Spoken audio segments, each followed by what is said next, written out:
ابو طلحه انصاری رضی الله تعالی عنہ دا خبر شو چې ام سلیم دا کونډه شوې ده د شکل او صورت نم خسته وا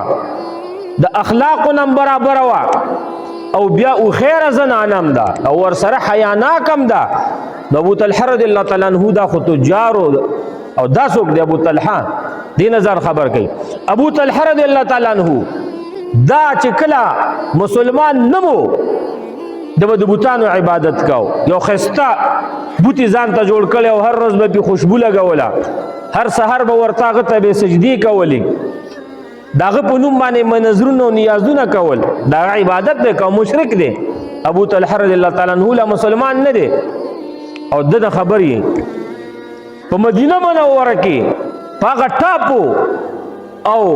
د تکړه غشو وشتونکو په لیست کې اول نمبر نوم د چا دی د ابو طلحه رضی الله تعالی عنہ